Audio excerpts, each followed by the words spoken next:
ज्ञानतिमिरान्धस्य ज्ञानञ्जनशलाकया चक्षुरुन्मिलितमेन तस्मै श्रीगुरुवे नमः। श्रीचैतन्यमनोभीष्टं स्थापितं येन भूतले स्वयं रूपकदामह्यं ददाति स्वपदान्तिकं वन्देऽहं श्रीगुरु श्रीयुतपदकमलं श्रीगुरून् वैष्णवाचं श्रीगुरुजातं सगणरघुनाथान्वितं तं सजीवं साद्वैतं सावधूतं परिजनसहितं कृष्ण चैतन्य देवम श्री राधा कृष्ण पादान सगण ललिता श्री विशाखानवृताश्च नित्यानंदम नमस्तुभ्यं प्रेमानंद प्रदायते कलौ कल्मस्य नाशाय जानवे पते नमः। नमो महावदन्याय कृष्ण प्रेम प्रदायते कृष्णाय कृष्ण चैतन्य नामिने गौरद्वित नमः।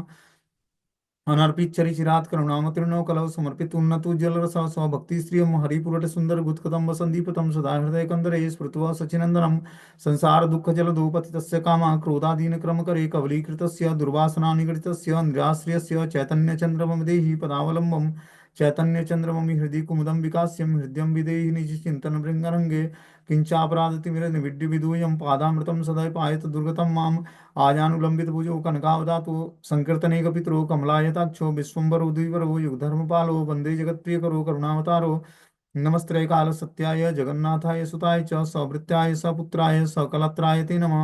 अतीर्णो साकरुण्यो परिच्छिन्नो सदीश्वर श्रीकृष्ण चैतन्य नित्यानंदो द्वय भ्रातरं भजे स जय जयतु विशुद्ध विक्रमं कनकाभ्यं कमलाय तीक्ष्णं वर्जानुनं विलंबितं खड्गुज बहुधा भक्तिरसाविनर्तकम् जयति जयतु देव कृष्ण चैतन्य चंद्रो जयति जयतु कीर्तितस्य नित्या पवित्रम जयति जयतु वृत्तस्य विश्वेश्वमूर्ति जयति जयतु नित्यत स्वरूप प्रियाणम पंचतत्वात्मकं कृष्णं भक्तरूप स्वरूपम भक्तावतारम भक्ताख्यम नमामि भक्ति शक्तिकम।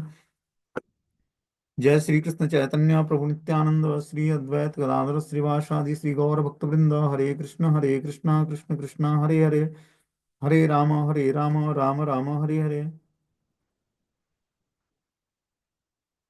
इसमें आज हम लोग को चैतन्य भागवत का आदि खंड नवम अध्याय कल समाप्त हो गया था। आज दसम अध्याय शुरू करना है। कल हमने इसकी स्टोरी बताई थी कि दसम अध्याय में हमें सुनना क्या है। इसी को हम लोग शुरू शुरू करते हैं। आज पहला श्लोक आदि खंड दसम अध्याय चैतन्य श्रीमद् चैतन्य भागवत। जय जय गौरचंद्र महामहेश्वर जय नित्यानंद प्रिय नित्य कलेवर। हे महामहेश्वर श्री गौरचंद्र आपकी जय हो नित्य कलेवर श्री नित्यानंद प्रभु के प्रिय आपकी जय हो। यहाँ पर वृंदावन दास ठाकुर भगवान श्री गौरांग महाप्रभु और नित्यानंद प्रभु की जय जयकार करते हैं। बोलते हैं नित्य कलेवर स्वयं भगवान श्री गौर सुंदर सच्चिदानंद विग्रह हैं। उनका स्वरूप विग्रह नित्य होने पर भी वह अक्षर दर्शन के द्वारा उनमें किसी नैश्वर्य रूप की भांति उपलब्धि न हो। इसलिए पाठक की परम मुख्य विद्वरूढ़ी वृत्ति में नाम नामी की अभिन्नता के दर्शन से उनके स्वरूप विग्रह का नित्यत्व वर्णित हुआ है।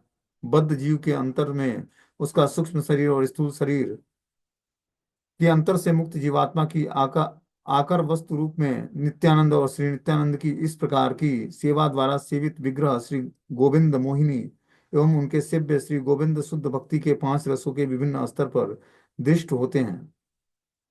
तो यहाँ पर बताने चाहते हैं कि जो है नित्य कलेवर स्वयं भगवान श्री गौर सुंदर सच्चिदानंद विग्रह है। भगवान श्री गौर सुंदर क्या है? उनका शरीर जो है सच्चिदानंद से बना हुआ है। उनका स्वरूप विग्रह नित्य होने पर भी अक्षर दर्शन के द्वारा उनके किसी नैश्वर्य रूप की भांति उपलब्धि नहीं है। भगवान का जो शरीर है, ठीक है ना, वो उनका जो स्वरूप विग्रह है, जो स्वरूप है, वो क्या है? नित्य है, कभी विनष्ट होने वाला नहीं है। जैसे हम लोग देखते हैं कि हम लोग का जो शरीर है पंचभूतों से बना हुआ है और इसमें परिवर्तन होता है। बाल्यावस्था, फिर प्रौगंड अवस्था, फिर किशोरावस्था, फिर जो है वृद्धावस्था, इस तरह से इसमें समय के अनुसार चेंज आते हैं। लेकिन भगवान के स्वरूप में कोई चेंज, बदलाव नहीं आता है। कृष्ण का स्वरूप जो है हमेशा, भगवान 15 वर्ष 4 महीने और कुछ दिन के होते हैं, मतलब एज ए 16 वर्ष। उसी तरह भगवान चैतन्य महाप्रभु का भी शरीर जो है सच्चिदानंद विग्रह है। हम लोग जैसे हाड़ मांस का शरीर नहीं है उनका। क्या किससे बनाया है? सच्चित आनंद से बनाया है। पूर्ण रूपेण जो है सच्चित आनंद स्वरूप है विग्रह। किसी नैश्वर्य रूप की भांति उपलब्धि नहीं है वो। उनका रूप जो है नैश्वर्य नहीं है। हम लोग के रूप में भी परिवर्तन होता है, ठीक है ना। चेहरे में बहुत सारे बदलाव आते हैं समय के अनुसार। कभी बाल पक जाता है, बाल दाढ़ियां पक जाती हैं, दांत गिर जाता है, लेकिन भगवान में ऐसा नहीं होता है। भगवान हमेशा आद्यम पुराण पुरुषम नव यौवनम च वेदेषु दुर्लभ अदुर्लभ आत्मभक्तो गोविंद आदि पुरुषम तम हम भजामि। भगवान क्या है?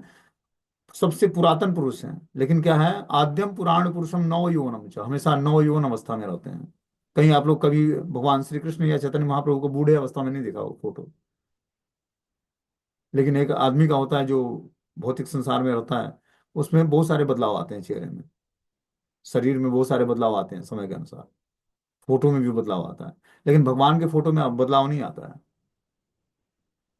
वो कभी बूढ़े नहीं होते हैं, हमेशा आद्यम पुराण, मतलब आदि पुरुष हैं, पुरातन पुरुष हैं, लेकिन नव यौवनम च, हमेशा नव यौवन अवस्था में रहते हैं। बोलते हैं जय श्री गोविंद द्वार पाले पालकीरनाथ, जीव प्रति कर प्रभु शुभ दृष्टिपात। हे गोविंद द्वारपाल के नाथ, आपकी जय हो। हे प्रभु, जीवों के प्रति आप शुभ दृष्टि कीजिए। ये वृंदावन दास ठाकुर प्रार्थना करते हैं भगवान गौरांग महाप्रभु से कि हे गोविंद, हे द्वारपालों के नाथ, आपकी जय हो। हे प्रभु, जीवों के प्रति आप शुभ दृष्टि कीजिए।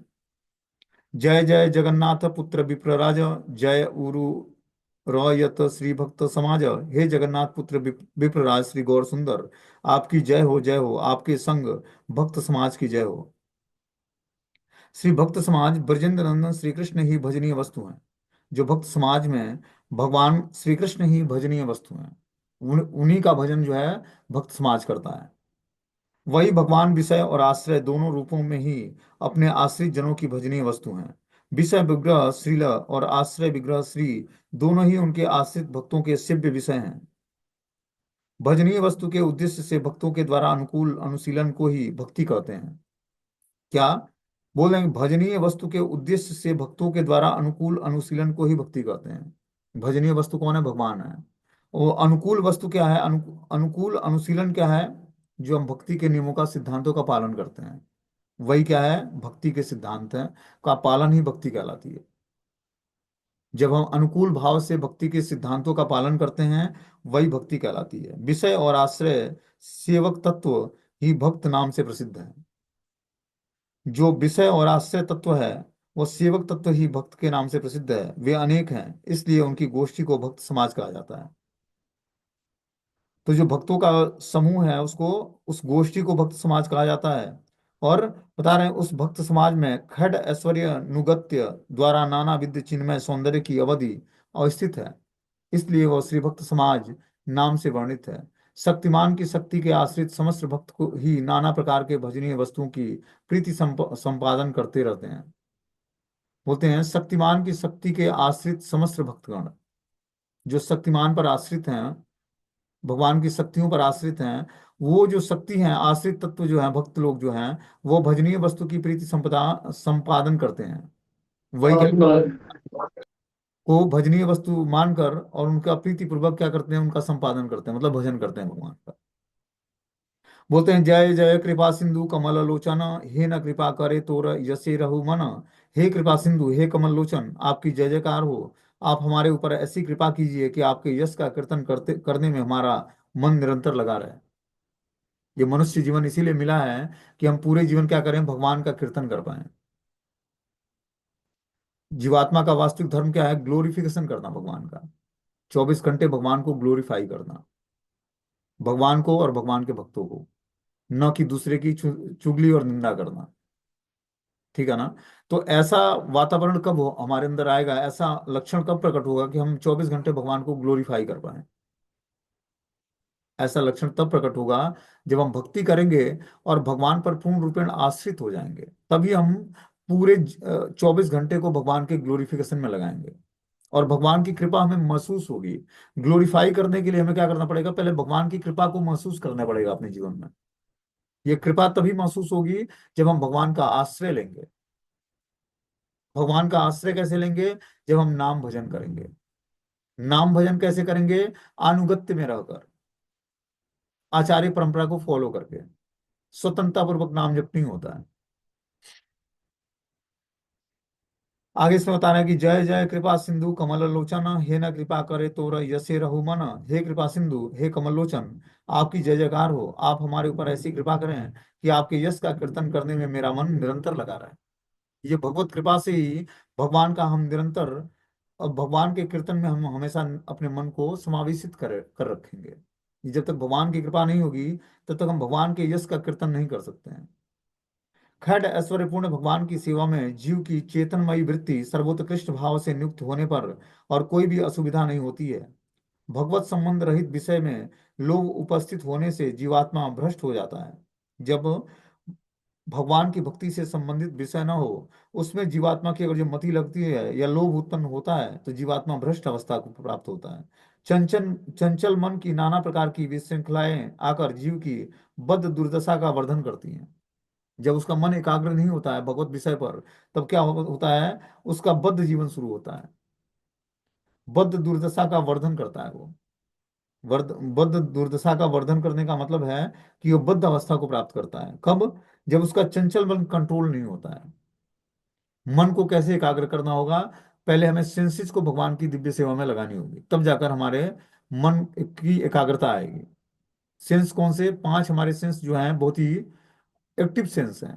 नेत्र जो है सुंदर वस्तु को देखता है, तुरंत क्या करता है, मन को इंफॉर्मेशन देता है, मन बुद्धि को इंफॉर्मेशन देकर उसकी प्लानिंग करती है कि कैसे इस वस्तु को पाना है। कान जो है शब्द सुनना चाहता है।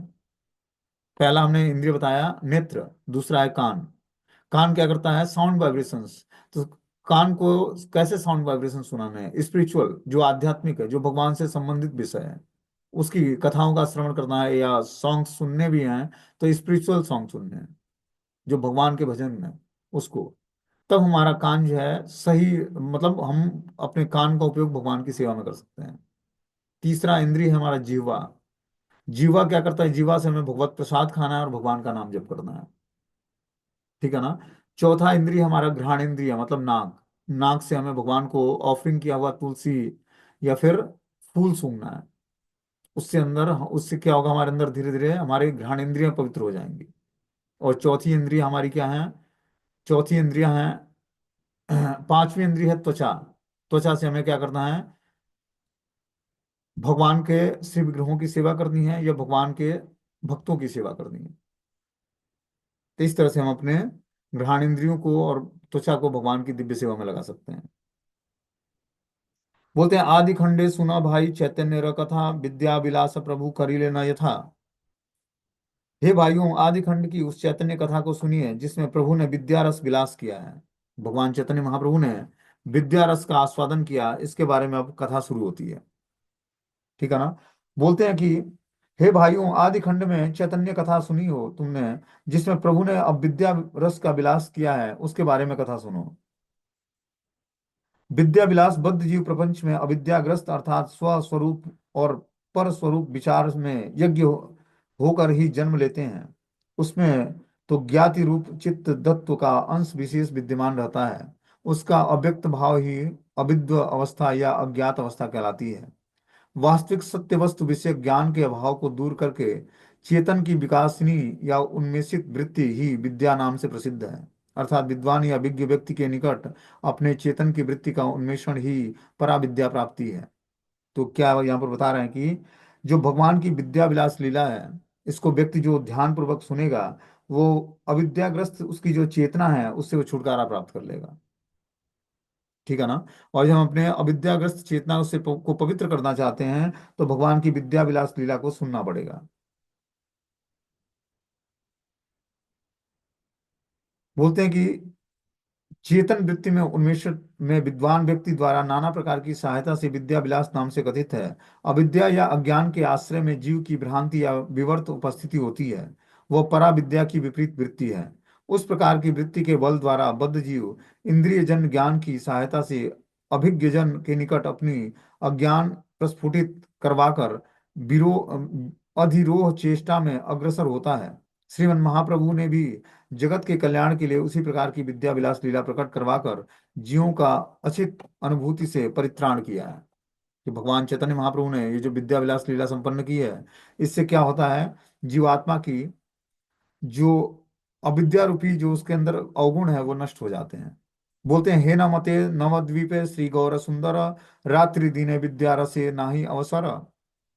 इस प्रकार नवदीप धाम में भगवान श्री गौर सुंदर को दिन रात दिन विद्या रस में से अवसर नहीं था। मतलब रात दिन वो क्या करते, विद्या रस का आस्वादन करते हैं। जिस तरह भगवान कृष्ण की लीलाएं पूरे ब्रजमंडल 84 कोस में होती है, उसी तरह भगवान गौरांग महाप्रभु की लीला कहाँ होती है? नवदीप धाम में होती है। 9 द्वीपों में भगवान चैतन्य महाप्रभु की लीलाएं हुई। ठीक है ना।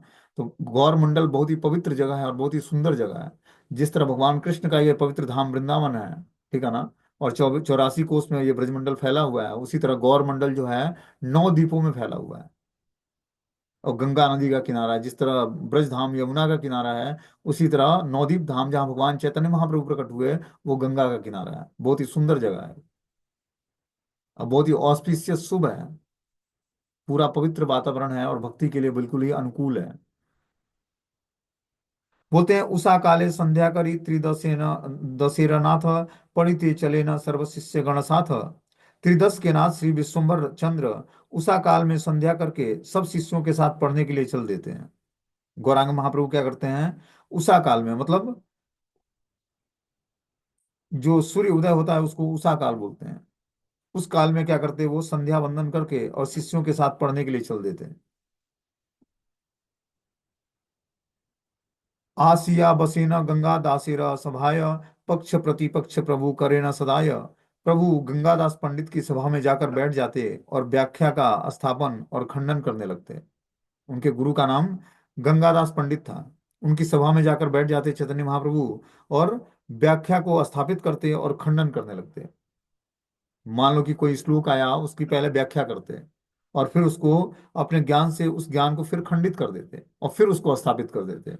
मतलब ज्ञान को पहले सही ठहराते, फिर उस में कुछ अवगुण बता देते और फिर उस ज्ञान को फिर से सही बता देते। बोलते पक्ष, एक ही विषय में दो पृथक भाव आश्रित व्यापार को पक्ष कहते हैं। जिस प्रकार दो पंखों की सहायता से गगन में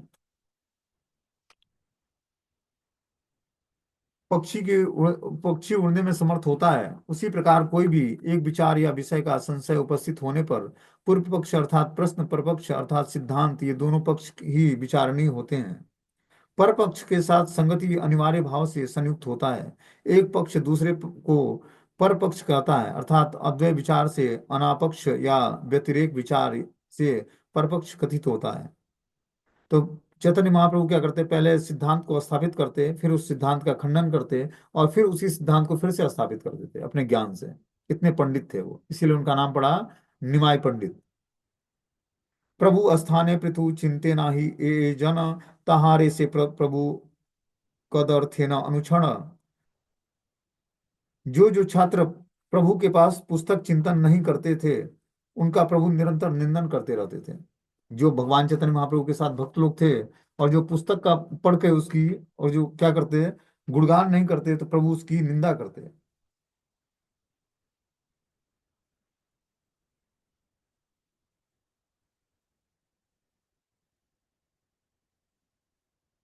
आगे से बता रहे हैं कि पढ़िया वैसे न प्रभु पुथी चिंता ईते, यार यत गण लया वैसे नान भीते। स्वयं पढ़कर जब प्रभु पुस्तक चिंतन कराने के लिए बैठते तो सभी प्रमुख शिष्य अपने अपने समुदाय को लेकर चारों ओर बैठ जाते। ना चिंते मुरारी गुप्त पुथी प्रभु स्थाने, अतएव प्रभु कुछु चाले न तहाने। परंतु मुरारी गुप्त प्रभु के पास पुस्तक चिंतन नहीं करते, इसलिए प्रभु उनके विचारों की निंदा करते रहते। जो मुरारी गुप्त थे भगवान के पार्षद, वो क्या करते, भगवान के साथ नहीं बैठते, चैतन्य महाप्रभु के साथ पुस्तक चिंतन में नहीं बैठते, इसलिए प्रभु क्या करते, उनके विचारों की निंदा करते। योग पट्ट छांदे वस्त्र करिया बंधन, वैसे न सभाय मध्य करी विरासन। चंदनेर शोभे ऊर्ध्व तिलक सुभाति, मुक्ता गज ए दिव्य दर्शनेर ज्योति। गौरांग सुंदर वेश मदन मनोहर, खोड़त वत्सर प्रभु प्रथम यौवन। प्रभु योगपट रूप में वस्त्र धारण करके सभा के बीच में विरासन रूप में विराजमान थे, जिनके ललाट पर चंदन का ऊर्ध्वपुंड तिलक भली भांति शोभायमान था और दिव्य दंतों की ज्योति मुक्तियों को भी निंदित करने वाली थी। खोड़त खोड़स वत्सर यौवनारंभ में प्रभु के मदन को भी मोहित करने वाले श्री गौर की श्री अंग के सुंदर वेश झलक रहे थे। तो यहाँ पर भगवान चैतन्य महाप्रभु की सुंदरता का वर्णन किया गया है कि भगवान योग पट्ट रूप में वस्त्र धारण करते थे और क्या करते, सभा के बीच में विरासन अवस्था में बैठते। विरासन मतलब जो घुटनों के बल बैठा जाता है, उस तरह से बैठते और उनका ललाट पर ऊर्ध्वपुंड तिलक धारण करते चंदन से, और भली भांति जो है वो तिलक जो है शोभायमान था। दिव्य दांतों की ज्योति थी, मतलब दांतों की जो पंक्ति थी बहुत ही सुंदर थी, और मुक्तिकाओं जो मोतियां होती हैं उसको भी मात देने वाली थी। इतना सुंदर उनका दांत था। बोले खोड़त वत्सर योना आरंभ में प्रभु के मदन को भी मोहित करने वाले गौर श्री अंग के सुंदर वेश झलक रहे थे। भगवान श्री गौरांग महाप्रभु का जो स्वरूप था वो मदन मोहन, मतलब जो कामदेव है उसको भी मात देने वाला था।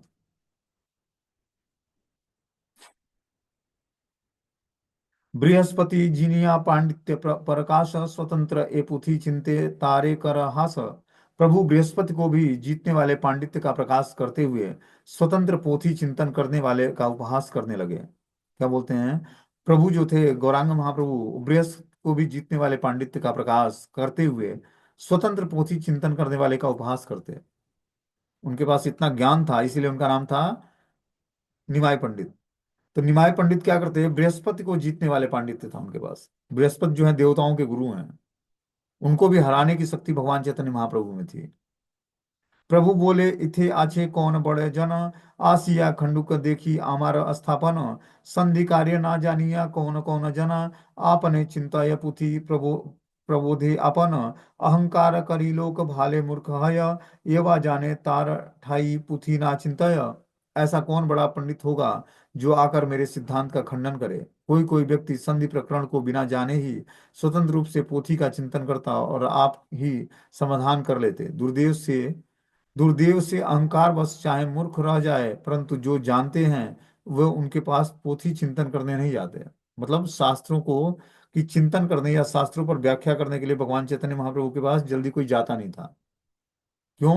क्योंकि वो शास्त्रों में पारंगत थे, बड़े पांडित्य थे, जो आकर उनको वो चैलेंज करते कि आकर कोई मेरे सिद्धांत का खंडन करे। ऐसा कोई व्यक्ति है जो आकर जो मैं सिद्धांत बताता हूँ उसका कोई खंडन करे। कोई कोई व्यक्ति संधि प्रकरण को बिना जाने ही स्वतंत्र रूप से शास्त्रों को का चिंतन करते हैं और आप ही समाधान कर लेते हैं अपने आप ही। कि कोई कोई व्यक्ति क्या करता है, स्वतंत्र रूप से शास्त्रों का चिंतन करता है और खुद ही उसका समाधान ढूंढ लेता है। ऐसा व्यक्ति अहंकार व मूर्ख कहलाता है। परंतु जो जानते थे वो उनके पास शास्त्र चिंतन करने नहीं आते। जो भगवान चैतन्य महाप्रभु के ज्ञान से वाकिफ थे वो उनके पास आकर शास्त्र चिंतन नहीं करते। निमाई पंडित यह कहकर गर्व प्रकाश कर रहे थे कि इस नवद्वीप में मेरी अपेक्षा अधिकतर बुद्धिमान विद्वान अर्थात पंडित इस प्रकार कोई और नहीं है जो मेरे सिद्धांत का खंडन करने में समर्थ हो। क्या आश्चर्य, कोई कोई व्याकरण का प्रथम पाठ संधि तक नहीं जानते हैं, परंतु वे अहंकार बस अपने आप की ही ग्रंथ पाठ करके विद्या प्राप्त करेंगे। ऐसा सोचकर मन ही मन तृप्ति तृप्ति प्राप्त करते हैं। क्या बोलते हैं यहाँ पर कि निमाय पंडित अपने को गर्व से क्या करते हैं, लोगों को चैलेंज करते हैं कि नवद्वीप में मेरी अपेक्षा अधिक बुद्धिमान और विद्वान और पंडित व्यक्ति कोई नहीं है। और वास्तव में कोई नहीं था। तो इस तरह से वो क्या करते हैं, सिद्धांत को पहले स्थापित करते हैं और फिर उसका खंडन कर देते हैं। तो लोग आश्चर्यचकित हो जाते हैं जब भगवान चैतन्य महाप्रभु व्याकरण का पाठ पढ़ाते हैं स्कूलों में। तो पहले सिद्धांत को स्थापित करते, फिर उसका खंडन करते हैं और फिर उसको स्थापित कर देते हैं। परंतु वे अहंकार बस अपने आप ही बोलते हैं कि जो व्यक्ति व्याकरण का प्रथम पाठ संधि तक नहीं जानता, परंतु अहंकार बस अपने आप को ग्रंथ पाठ करके विद्या प्राप्त करेंगे, ऐसा सोचकर मन ही मन तृप्ति प्राप्त करता है।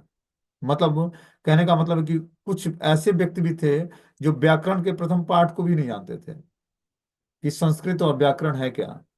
वो भी जो है ग्रंथ पाठ करके विद्या प्राप्त करेंगे, ऐसा सोचकर मन ही मन तृप्ति प्राप्त करते हो कि मैं स्वतंत्र रूप से ग्रंथों को समझ पाऊंगा। और ये सोचकर वो तृप्ति प्राप्त करते हैं। किंतु देखा जाता है कि इस प्रकार का अहंकार करने पर भी भविष्य में वो दूरदृष्टि दोष के कारण आखिर में मूर्खता का फल ही प्राप्त करते हैं। तो जो ऐसे व्यक्ति होते हैं जो अहंकार बस क्या करते हैं, अपने आप को ग्रंथ पाठ करने के लिए योग्य मानते हैं, वो मूर्खता बस अंत में अहंकार की पुष्टि करते हैं और वो विद्वत जन नहीं होते हैं, ग्रंथ का अनुशीलन या पाठ अभ्यास नहीं कर पाते हैं वो। सुनये मुरारी गुप्त आटो पर टंकार, ना बोले ये कुछ कार्य करे अपनार। मुरारी गुप्त प्रभु की इस प्रकार की आटुम टंकार को सुनकर ही चुपचाप अपने काम में निमग्न रहते हैं। तो महाप्रभु ये बातें मुरारी गुप्त को सुनाने का प्रयास करते हैं, लेकिन मुरारी गुप्त क्या करते हैं, भगवान के कहे हुए शब्दों पर कोई ऑब्जेक्शन नहीं करते और चुपचाप अपने काम में निमग्न रहते वो। तथापि यह प्रभु तारे चाले न सदाय, सेवक देखिया बड़ा सुखी द्विजराय। तब भी प्रभु उन्हें सदा छेड़ते ही रहते, क्योंकि प्रभु अपने सेवक को देखकर बड़े सुखी रहते। तो जो उनके मित्र थे, क्या नाम है, मुरारी गुप्त, उनको देखकर भगवान बहुत ही प्रसन्न रहते और हमेशा उनको छेड़ा करते। प्रभु बोले, वैद्य तुम ही यहाँ के न पढ़े, लता पाता निया गिया रोगी कर दड़। व्याकरण शास्त्र है यही विषमेरा अवधि, कफ पित्त आजीर्ण व्यवस्था नाही इथि। मने मने चिंती तुम्ही की बुझिबे यहाँ, घरे आया तुम्ही रोगी दृढ़ कर गिया। फिर प्रभु ने मुरारी गुप्त से कहा, हे वैद्य, तुम यहाँ क्यों पढ़ते हो, लता पता लेकर रोगी को अच्छा करो। तो मुरारी गुप्त जो है, अपने व्यवसाय से वो क्या थे, वैद्य थे, मतलब डॉक्टर थे।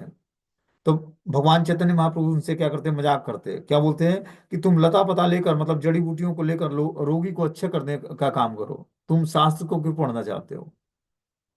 यह व्याकरण शास्त्र अत्यंत कठिन है, इसमें कफ पित्त वायु या अजीर्ण आदि की व्यवस्था नहीं है। कि तुम्हारा कार्य तो क्या करना है, मरीजों को कफ पित्त और अजीर्ण रोग से छुटकारा दिलाना है।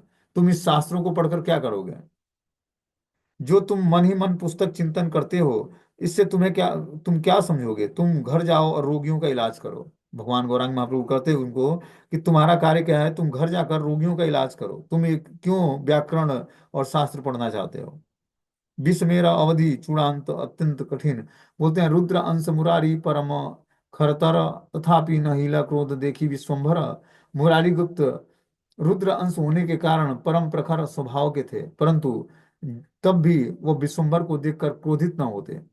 तो जो मुरारी गुप्त हैं, वो भगवान चैतन्य महाप्रभु की लीला में हनुमान जी रुद्र के अवतार हैं। ठीक है ना। उनके उपास्य देव राम लक्ष्मण सीता हनुमान जी थे।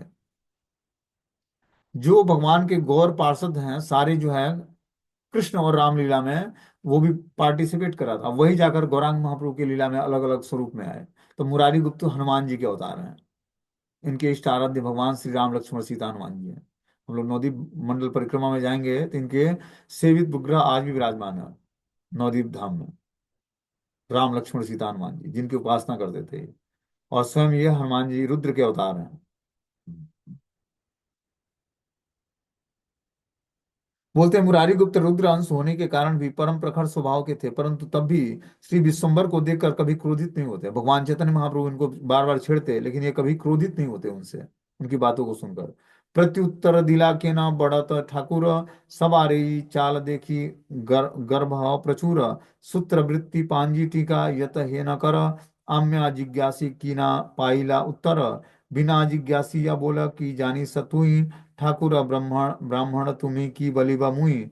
मुरारी गुप्त ने उसके उत्तर में कहा कि ठाकुर क्यों गर्व के साथ सबको दोष देते हो।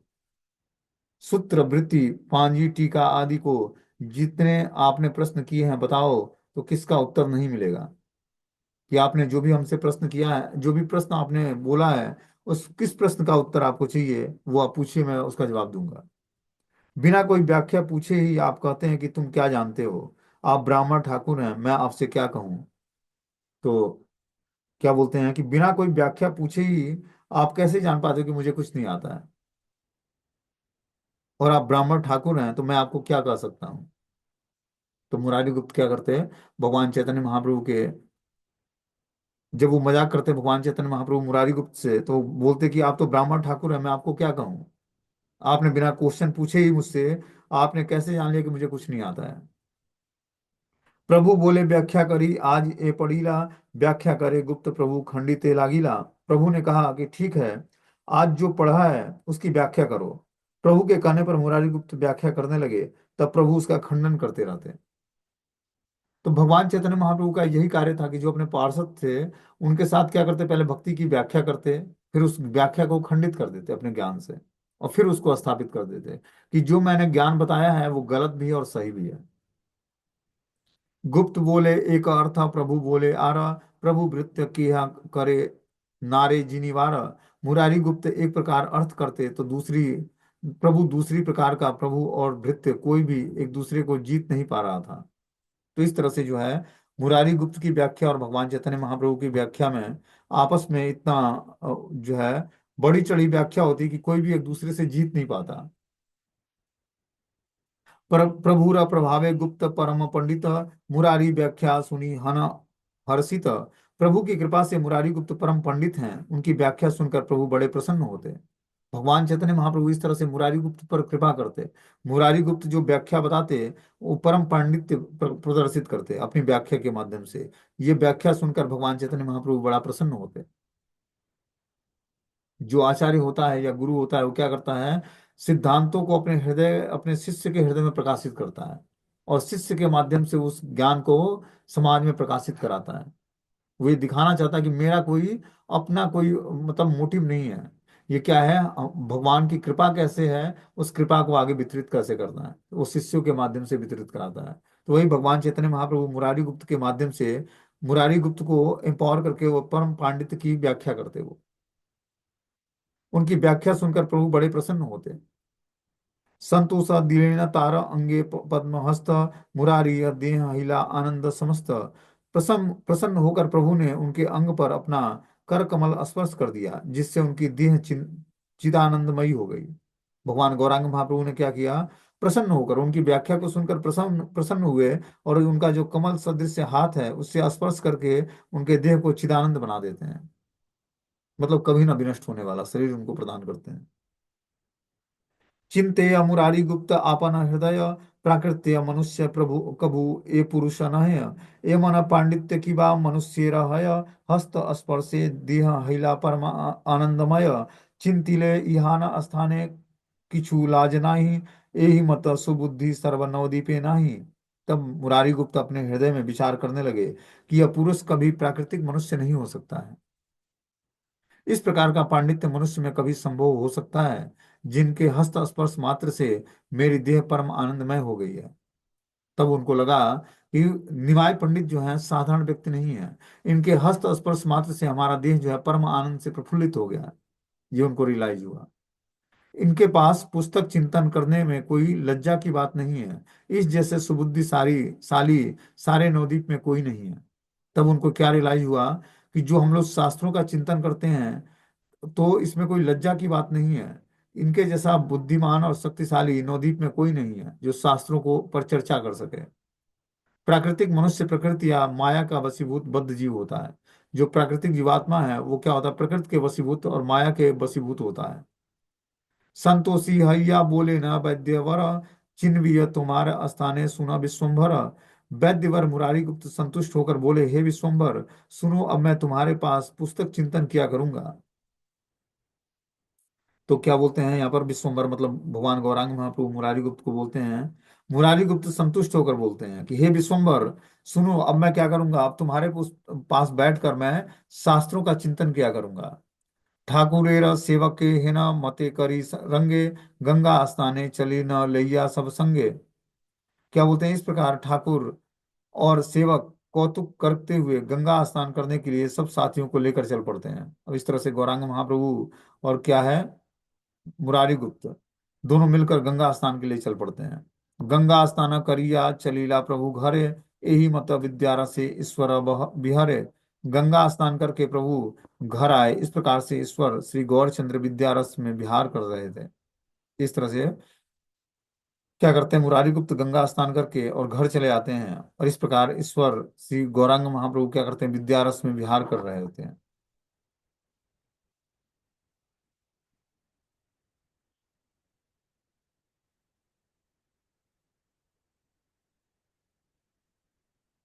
बोलते हैं, मुकुंद संजय बड़ा महाभाग्यवान, इहार आलय विद्या विलासेर स्थान।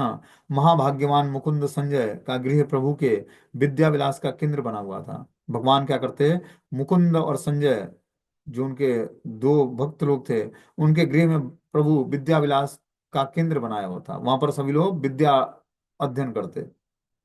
मुकुंद संजय नवदीप वासी पुरुषोत्तम संजय के पिता, उनके ही विस्तृत चंडी मंडप गृह में पुत्र के साथ उनको और अन्य अन्य छात्रों को निमाय पंडित व्याकरण आदि शास्त्र अध्यापन कराते थे। तो मुरारी गुप्त जो मुकुंद संजय और पुरुषोत्तम संजय के पिता थे, उनके ही मंडप में क्या करते, निमाय पंडित सब शास्त्र छात्रों को अपना व्याकरण और शास्त्र आदि का अध्यापन कराते।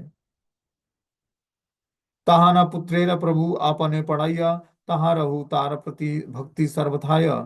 उनके पुत्र को प्रभु स्वयं पढ़ाते थे, वे भी प्रभु के प्रति नितांत भक्ति रखते थे। तो प्रभु का एकमात्र क्या कार्य था कि वो व्याकरण और शास्त्र आदि का अध्ययन कराते।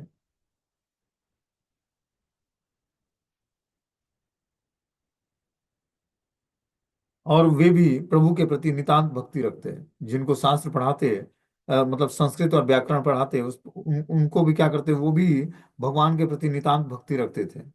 बड़ चंडी मंडप आछे तारन घरे, चतुर्दिक बिस्तर पड़ुआ ताही धरे, गोष्ठी करी ताहाई पढ़ाय द्विजराज, सही स्थाने गौरांगेर विद्यार समाज। उनके घर में एक ही स्थान पर चंडी मंडप था, जिसमें चारों ओर अनेक विद्यार्थी बैठ सकते थे। तो उनके घर में जब पहुंचे तो वहां पर क्या देखते हैं कि एक बड़ा सा चंडी मंडप है, जिसके चारों ओर जो है अनेक विद्यार्थी बैठ सकते हैं। बोलते हैं वही द्विजराज विश्वम्भर चंद्र गोष्ठी बनाकर पढ़ाते थे, और वहीं पर ही उनकी विद्या का समाज था। चंडी मंडप हिंदू गृहस्थ के घर में बाहरी ओर दुर्गोत्सव और चंडी पाठ पूजा आदि के उद्देश्य से निर्दिष्ट स्थान को ही चंडी मंडप नाम से कथित किया गया है। देवी गृह या ठाकुर दालान नाम से भी वह प्रसिद्ध है। साधारणतः अभ्यास व्यक्ति को वहां पर बैठने के लिए स्थान दिया जाता है। जो अभ्यासगत है व्यक्ति, वही उसमें बैठ सकता है। क्या बोलते हैं कि जो है, जो द्विजराज विश्वम्भर मतलब गौरांग महाप्रभु थे, वो चंद गोष्ठी बनाकर पढ़ाते थे। मतलब गोष्ठी मतलब घेरा बनाकर, उस घेरे में सभी लोग बैठते, और वहां पर बीच में भगवान चैतन्य महाप्रभु बैठकर क्या करते, सबको व्याकरण और शास्त्र पढ़ाते। वहीं पर उनकी विद्या का समाज था। कत रूपे व्याख्या करे कत वा खंडन, अध्यापक प्रति से आक्षेप सर्वक्षण। प्रभु कहे संधि कार्य ज्ञान नाही यार, कलयुग भट्टाचार्य पदवी ताहार। हे न जना देखी फाकी बलूक अमार, तबे जानी भट्ट मिश्र पदवी सवार।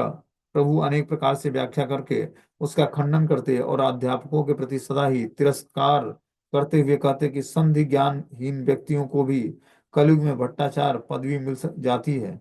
देखो ऐसा कौन व्यक्ति है जो मेरी पक्की का उत्तर दे सके। यदि दे सकते तो मैं उसकी भट्टाचार्य व मिश्र पदवी अभी सही समझूंगा। इस तरह से जो है क्या करते हैं, वो संधि करने के लिए मतलब चेतावनी सबको क्या बोलते हैं कि अगर जो कोई व्यक्ति संधि करता है, मुझसे समझौता करता है, और जो अपने नाम के आगे भट्टाचार्य पदवी लगाता है, ऐसा कौन व्यक्ति होगा जो मेरी फक्कियों का उत्तर दे सके, मतलब मेरे क्वेश्चंस का जवाब दे सके।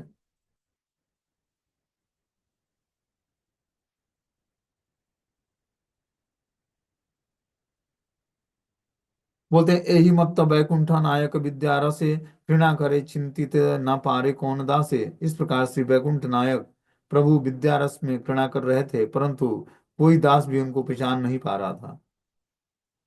किछु मात्र देखी आई पुत्रेर यवन, विवाहेर कार्य मने चिंते अनुक्षण। इधर सची माता अपने पुत्र से यवन के कुछ चिन्हों को देखकर निरंतर पुत्र को के विवाह के बारे में चिंता करने लगी। तो इधर क्या हुआ, सची माता अपने पुत्र की यौवन अवस्था को देखकर क्या करती हैं, उनको चिंता उत्पन्न होती कि पुत्र का विवाह कैसे होगा। अब पुत्र का विवाह कैसे होगा, इसकी स्टोरी हम लोग कल सुनेंगे। मीटिंग क्लोज हो जाएगा, 1 मिनट बचा।